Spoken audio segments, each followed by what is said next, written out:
we just finished the SD card, and the sun is coming out here, so this is good.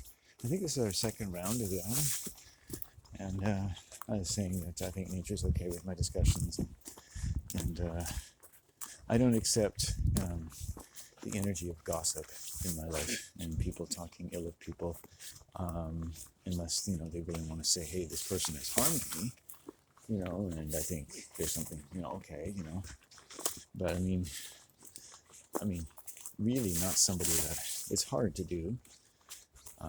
And I'm pretty discriminating, so I don't have anyone in my life, but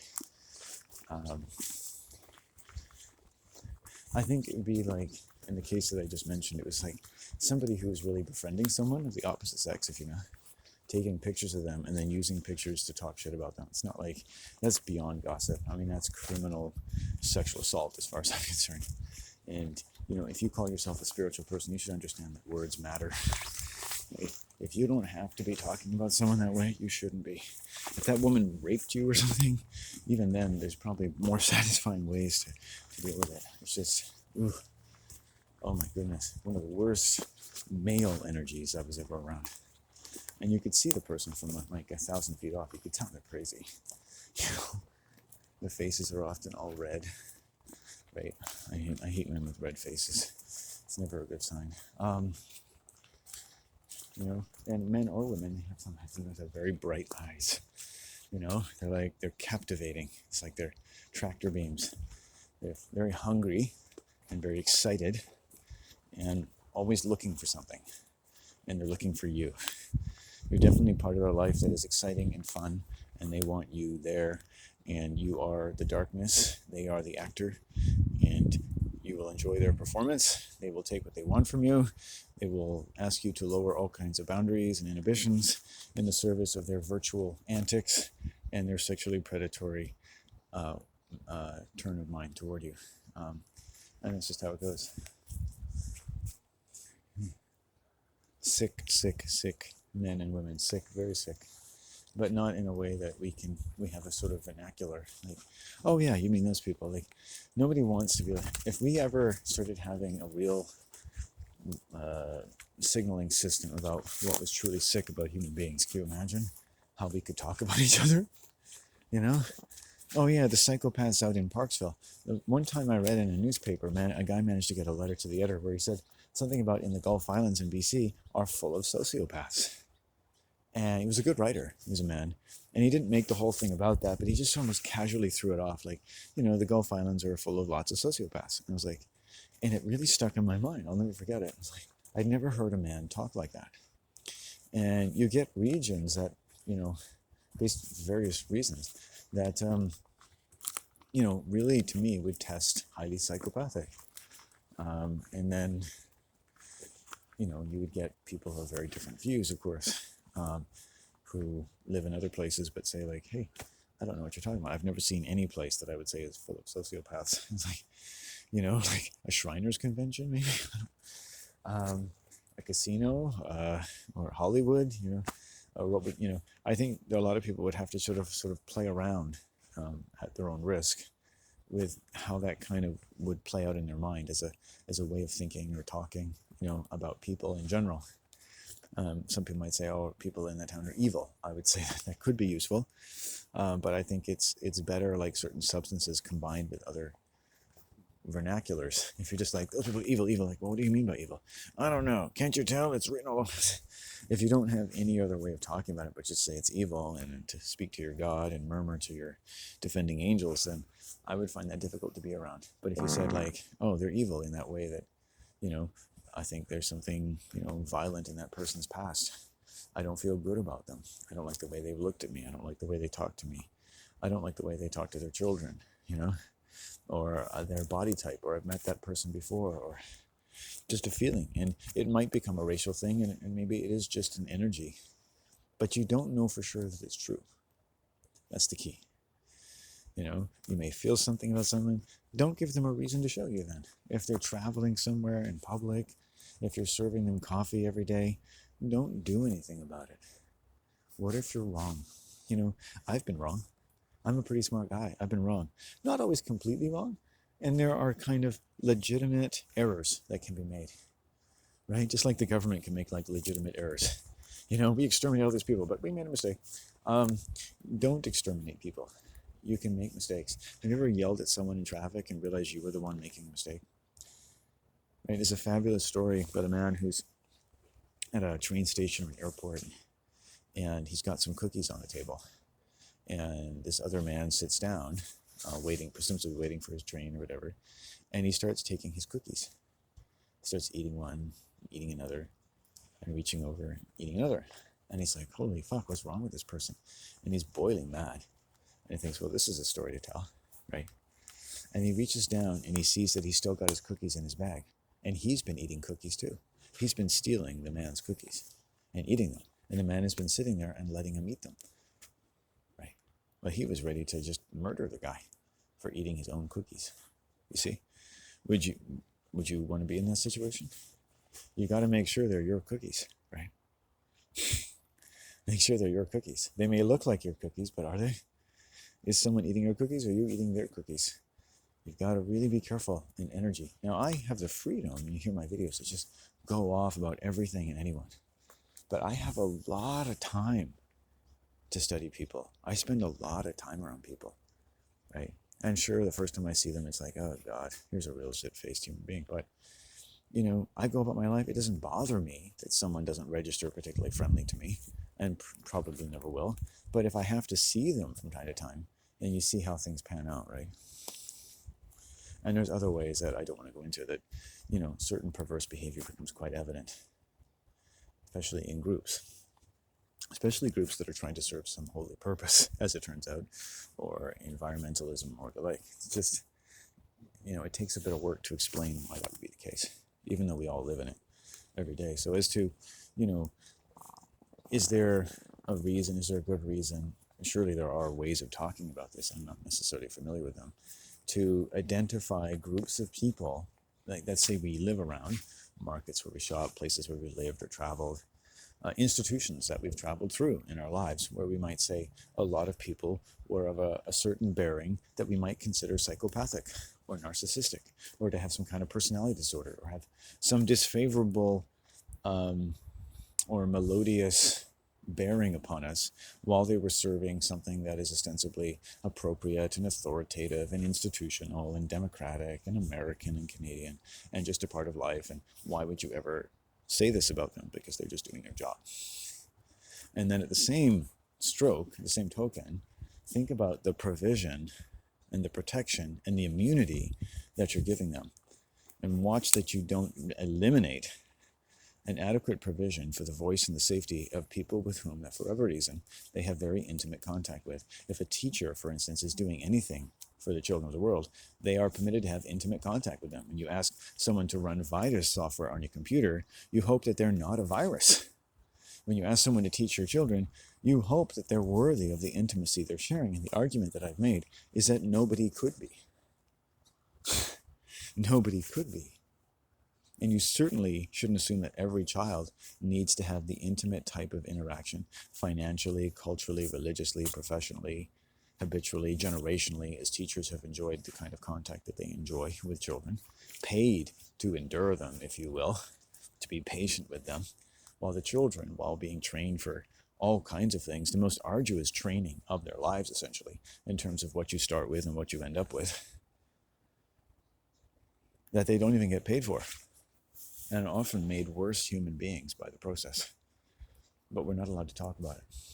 So careful with your industrial belief systems, which, you know, you might make the argument, or automatically have already made the argument in your physical response to this discussion, that these types of professions should be protected for the liberties and the licenses and the logistical challenges which they face doing something that's difficult and everyone needs to be done to them. And you just observe, this is what society does, damn it. It's not wrong. It's just what we need to do. We could debate it to the end of time, but we're doing it and we're the ones in power, and you're not going to close all the schools. So there, you know, and you're right. The point of view in favor that they couldn't be doing anything wrong because they need to, and everyone is doing it, is right. But just think about what kind of world that becomes a sound argument in, and what that's cost us, and what it could cost us. Think about the trust and the faith you're putting into people who, for no other reason, might just be not able as people and children to be able to have this kind of relationship and have it be innocuous as you need it to be, and as effective as you need it to be. It cannot be both effective and innocuous. It is a form of training, and all forms of training can err on the side of being abusive. And if you want to give everyone a voice in their training and in their lives, if you're not, in fact, erring on the side of disabusing of just that voice, you have to allow those voices to sound their alarms and their disquiet and the anxiety in which they lived while going to the public school system and everything else combined. If you're not ready for that, that's fine. If you don't want to deal with that, that's fine. But don't say that it's an illegitimate means of exploration and study. There are people who study outcomes. It's like people who study schooling, you know, pedagogy. And that, for instance, they found that students with bigger houses tend to have a better time in school, all around, socially and academically. If there's more square footage and less income uncertainty. In fact, income uncertainty is one of the biggest things that distinguish one student from another, which is something the child can't control, right? It's like you want to give everyone a fair shake. And one of the reasons, when you combine the different research for that, is that schools themselves are meant to make children feel trapped. So if you have a home that you don't feel that trapped in, and that's more free and has more distinct boundaries at the same time, it's just an altogether more pleasant experience for a human. It doesn't have to be the best experience. It might still be very toxic, but it's better than most by comparison, right? So room for discussion there. Then you're going to do well in an institution that has a kind of uniform evil applied to you, right? So let's say if you're in a house where someone's yelling at you every day, and every day a police officer gets to tell you to do something randomly, right? So every day a police officer gets to say, hey, Landon, I want you to stand on one leg for 15 seconds or I'm going to shoot you, right? And let's say one day, you're living in environments that are giving you diarrhea and headaches, and you're in a foul mood, and you go outside, and a police officer tells you to go sit on the curb and count to 100 out loud for everyone to hear. And you decide to question their authority. So that's what it's like when children go to school and they come from houses that are smaller. And you would say, well, why is a small house even a big deal? And that in itself says so much. Did you know that? Children, one of the things they can notice is how big and how clean their friends' houses are and how many toys they have or not, right? If it smells like smoke, if there's empty beer cans, anything that they don't see in their own house, they immediately find that offensive and scary. And the children who don't are living in a, commensurately or comparably unwholesome environment, plagued with hostility, acrimony, income uncertainty, usually all of the above, right? Think about that. Now, how big your house is a relationship to how well you do at school in a way that a lot of scientists won't tell you. It's because schools are designed to make children feel trapped, right? School is not the same as being at home, right? We can make a nice little philosophical argument.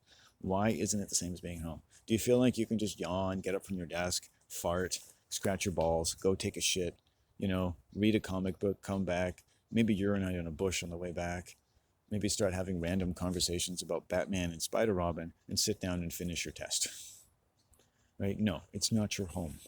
It's not your home.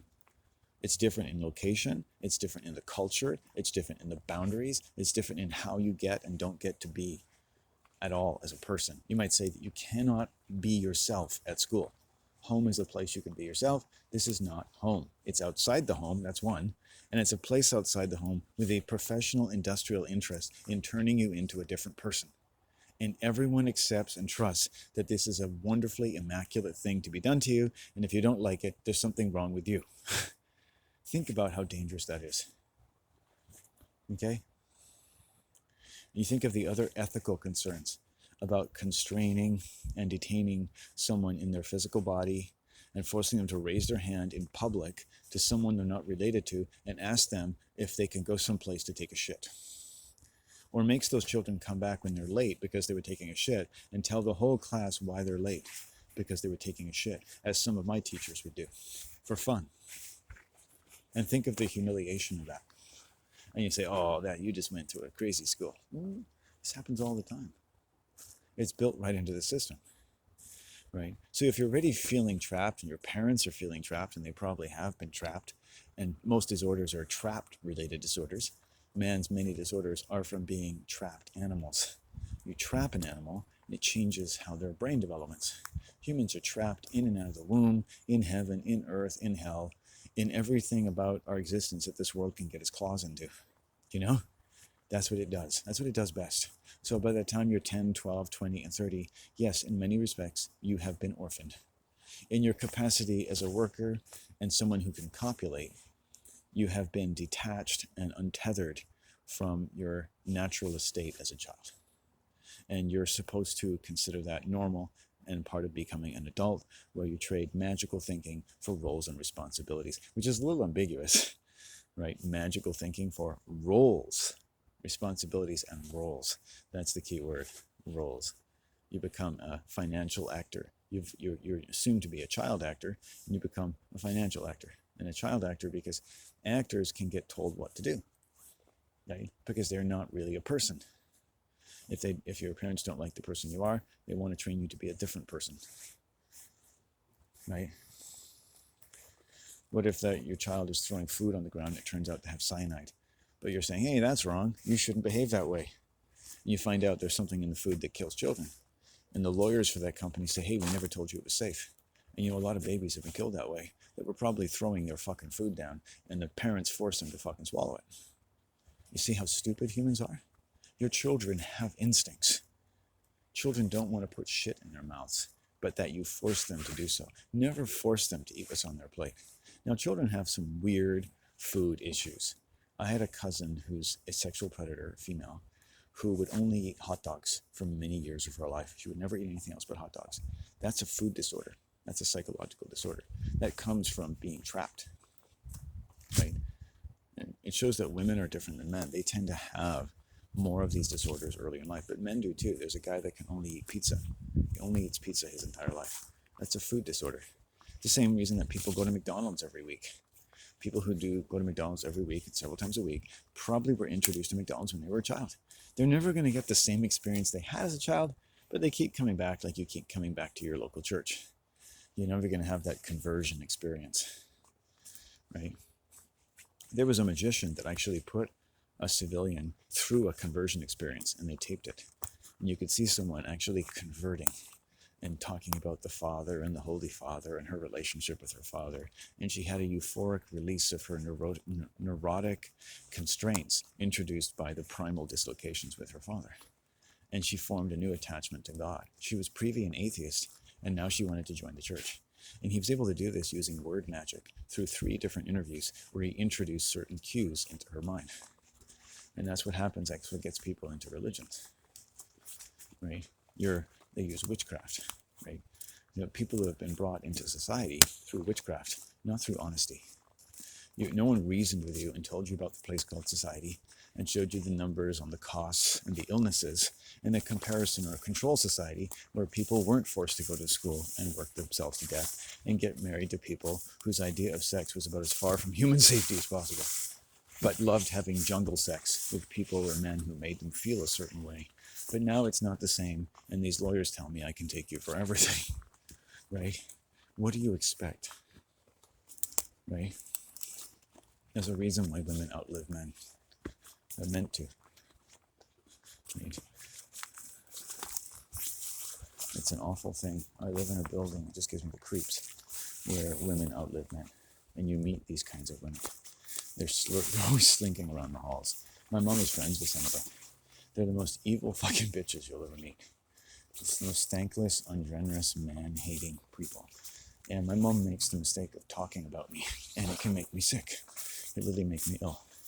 And I was having problems because I didn't know this woman, but I knew from what my mom was saying that they were talking shit about me. And I did a curse. I came to my parents and said, this has to end. This woman has to leave the building. And within 24 hours, her son made arrangements to move her out of the building. I had no contact with him. She went to a home. Boom. He'd been wanting to move her for a while. I guess he all suddenly got the nerve to do it. She had to pack her bags and go.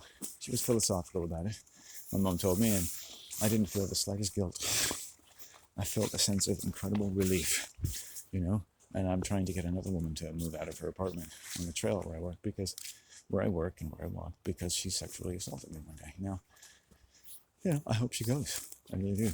And I'm really looking forward to that. I put a lot of emotions into it because it'll be a safer neighborhood for me. And I consider myself a pretty good guy. Unfortunately, some people are not very nice people. And she's a sexual predator and an alcoholic. Right? I feel sorry for her. Right? I, most of the time, will actually walk around her house. I walk an extra 15 minutes to a half an hour just to not walk by her house. As a consideration for myself, mostly, and also for this thing. This awful, awful thing. Right? And just to speak of this thing, this is an evil thing. A very, very evil creature. And, just sickening, just creepy. Just a creepy human being. Sick. And, I don't wish them harm out now, but I'm sure there's a better place for them to go. Because I don't want them around. And quite frankly, I have a say. I believe in a kind of natural law. You hurt me, I have a say.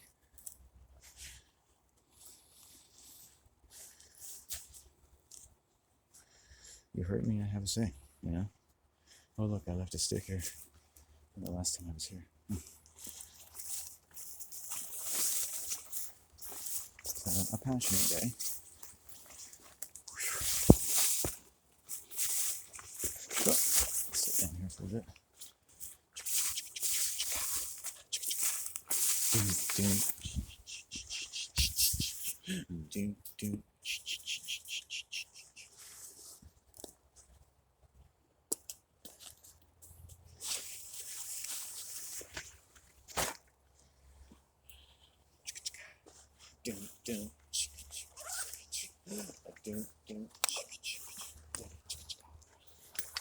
That's another song from my childhood.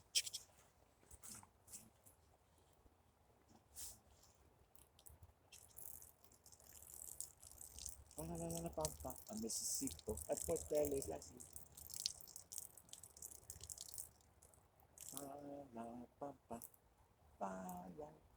which I think roughly translated is, "Oh Donna, I want to have sex with you." I am a frustrated gay celebrity of some sort of feminine persuasion that is supposedly going to die with Buddy Holly in a light plane crash, but really lived on as Eric Estrada. La bumpa, do do do do do do.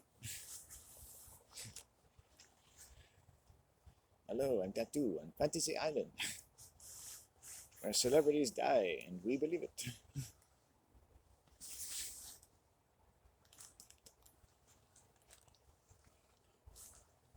What is fakest about the world comes all the way down to the local police, and the local magistrate, and the lawyers, and the workers, and the people, the secretaries. They're all kind of following the drumbeat of society. And every society is basically like a tyranny in the world. And that tyranny requires an aggressive sort of uniform compliance that has a topography which introduces various tensions. So you might say, well, you're bound to get people like me, and you're bound to get people who are not like me, and we're bound to have tension between us. And who knows that maybe some of that tension might generate revenue at some point, because one of us is going to sue the other for egregious mistreatment or misconduct. And we naturally understand that people who don't like us are more